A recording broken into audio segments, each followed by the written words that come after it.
Oi, gente, tudo bom?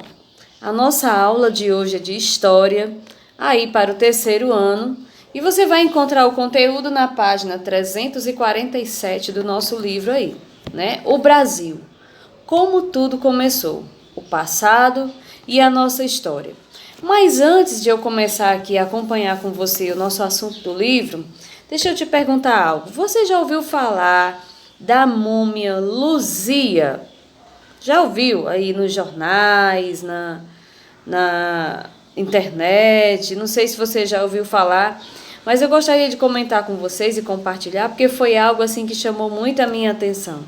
Luzia, gente, é a múmia mais antiga encontrada aí na América do Sul. E por incrível que pareça, ela foi encontrada aqui no Brasil, ali em Minas Gerais, numas escavações que estavam realizando por lá. Você pode até dar uma olhadinha, uma pesquisada aí na internet. Luzia era uma mulher com idade entre 20 e 24 anos, que foi aí quando foi relatada, quando foi descoberta, né, a sua morte.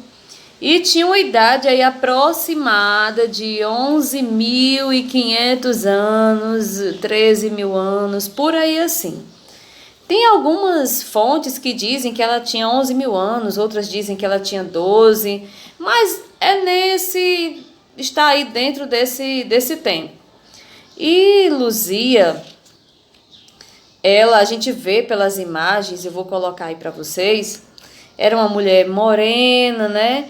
E assim, quando foi encontrado, né, a múmia de Luzia, né, foi dado esse nome a ela, levantou-se questionamentos sobre a existência do homem americano, né, aqui nesse nosso território. Levantaram-se muitas questões aí que até hoje estão para ser respondidas, outras estão em estudo, em análise. E aí é um assunto bem interessante de você dar uma olhadinha, depois você dá uma olhada aí no Google, você procura lá, múmia Luzia, que você vai encontrar muita coisa sobre ela. Inclusive, quando houve aquele incêndio no nosso Museu Nacional, né, a múmia de Luzia, infelizmente, ela foi ali queimada, mas graças a Deus que os nossos historiadores, eles falaram que conseguiram já recuperar cerca de 80% aí do corpo aí de Luzia, né, da múmia Luzia. E aí nessa hora você fica, meu Deus, uma múmia, encontraram uma múmia, e vem logo aquele pensamento, né? Uma múmia deve ser o quê? Uma pessoa toda enfaixada, igual a gente vê nos desenhos, ou aquela pessoa com aquela cara de zumbi, que nem a gente vê nos filmes, né? Mas não é nada disso, viu, gente? Uma múmia, na verdade, é um corpo que não entrou assim em processo de decomposição, né, de alguém que já morreu há muito tempo. E esse corpo não entrou em processo de decomposição, de se desmanchar, por ter sido, ela pode ter, assim, ter sido tratada, né, intencionalmente, né, para que o corpo não se desintegrasse, não entrasse em decomposição, ou acidentalmente, né, por estar num lugar com umidade baixa, com temperaturas assim muito frias, aí o corpo ficou, a pele ficou conservada, e aí por isso que é chamado de múmia, né? Antigamente no Egito, as múmias, elas eram assim tratadas, as pessoas eram mumificadas após sua morte, lógico, de forma intencional, né? Eram usados ali produtos, era feito todo um ritual, uma cerimônia, e usados produtos para que conservassem ali o cadáver, né, daquelas pessoas. E tem aí uma lógica para os egípcios, né, por trás disso tudo, que você pode também aí estar dando uma pesquisada ou a gente comentar numa outra aula. Inclusive, eu estava lendo um artigo agora há pouco de cerca de 30 múmias que foram encontradas aí no Egito há algum tempo atrás. E isso é bem interessante porque vai enriquecendo os conhecimentos dos historiadores, né? Aí, bom, eu acabou entrando nesse assunto, acabei vindo falar de Luzia, porque Luzia, ela é uma múmia do nosso território aqui, né? E como essa unidade começa? com a seguinte frase: Brasil, como tudo começou. Então me veio aí a lembrança de Luzia. Mas enfim, todas as pessoas, os objetos, os lugares e até os acontecimentos têm uma origem, têm um passado. Você sabe como podemos conhecer o passado? Já pensou? Como é que a gente pode conhecer o passado? Então, para recordar, né, o que vivemos, o que se vive em outros tempos, as pessoas resgatam acontecimentos na memória. E esse resgate desses acontecimentos, elas podem ocorrer por meio de fotografias, de registros em diários, né? Inclusive aí existem registros em diários que muitas vezes servem até para solucionar crimes, né? Não só por isso, mas por documentos, vídeos, né? Que hoje em dia é algo muito mais fácil de fazer, porque qualquer celular hoje em dia faz vídeo, mas antigamente era necessário uma câmera, né? Daquela câmera grandona. Aí fazia os vídeos que eram gravados numa fita, né? Eu acho que o pessoal lembra aí da fita. Tem a fita cassete, né? A fita pequena, que era gravado o áudio.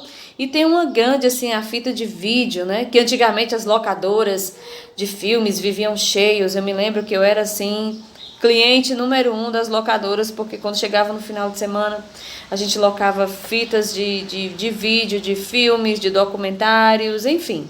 Hoje em dia isso é muito mais fácil, né? Qualquer pessoa pode documentar. Antigamente a gente pagava horrores, né, aí para os filmadores, aí as pessoas que faziam filmagem. Hoje em dia qualquer pessoa pode fazer um registro.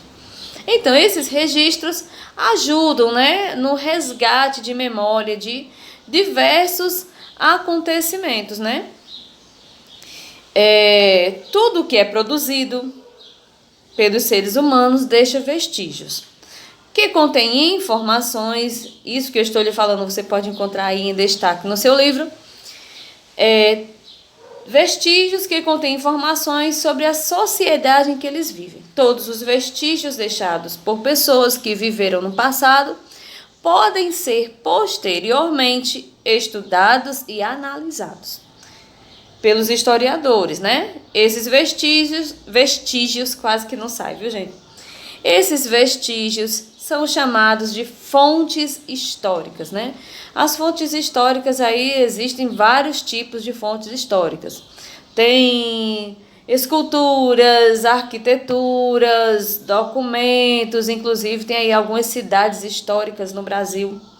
Ou muitas vezes no centro da cidade você vê aqueles prédios com a pintura diferente, com um modelo diferente, alguns detalhes, né? Aqui dali conta a história do lugar.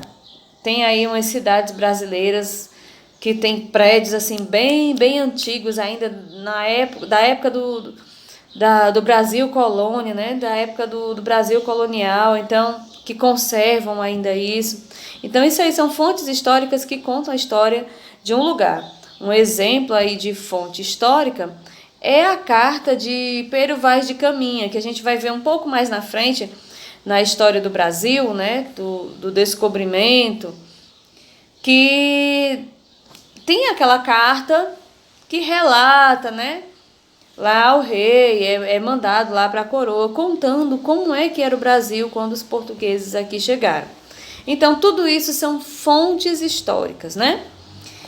Continuando aqui, no seu livro tem uma atividade. Essa atividade ela vai ser feita presencialmente, tá certo? Quando nós estivermos aqui na escola com as nossas aulas presenciais, nós vamos continuar. Você vai ter uma imagem aí de uma família olhando um álbum de fotografias, né?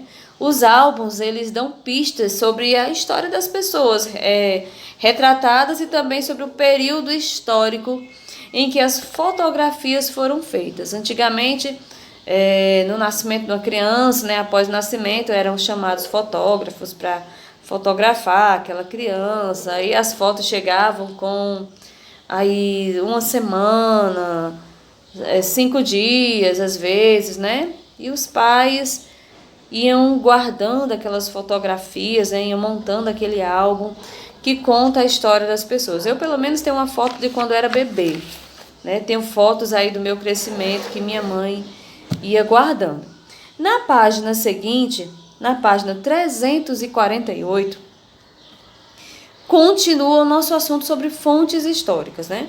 As fontes históricas são diversas, né? São construções, né? As arquiteturas, como eu falei antes, objetos, inclusive no Museu Nacional, esse museu que pegou fogo aí que eu falei anteriormente, tinha muitos objetos, livros, jornais, diários, fotografias, mapas, músicas, lendas, memórias, entre outras.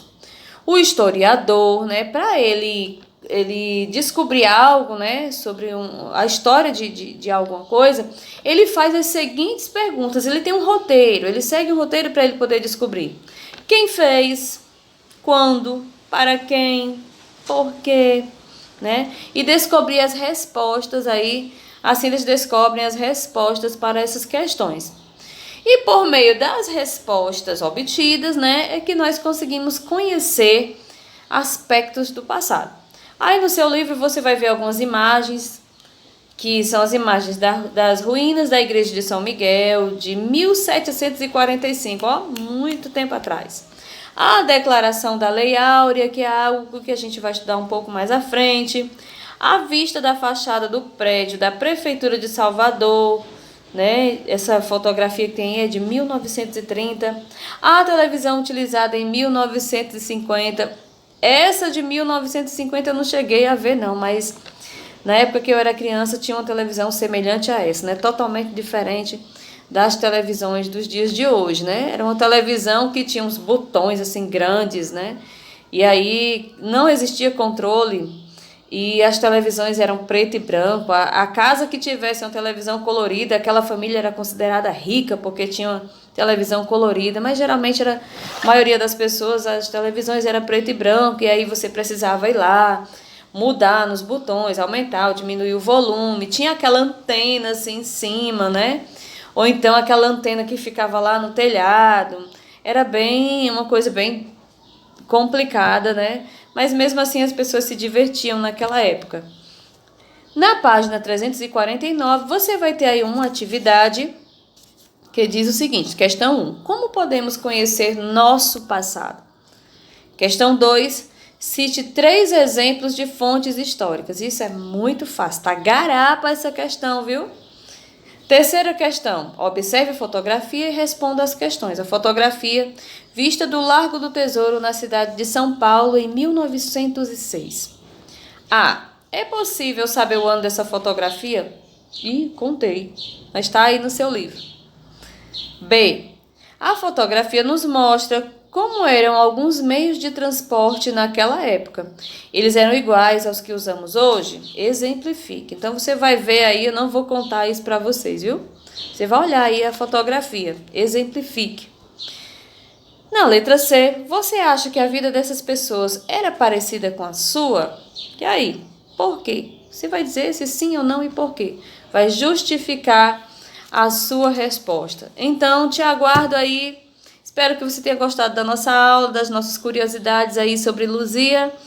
Você pode aí investigar na internet, né? Você é o historiador, a historiadora desse momento. Você pode investigar aí na internet e descobrir muito mais sobre Luzia e tantas outras múmias aí que tem noticiada aí.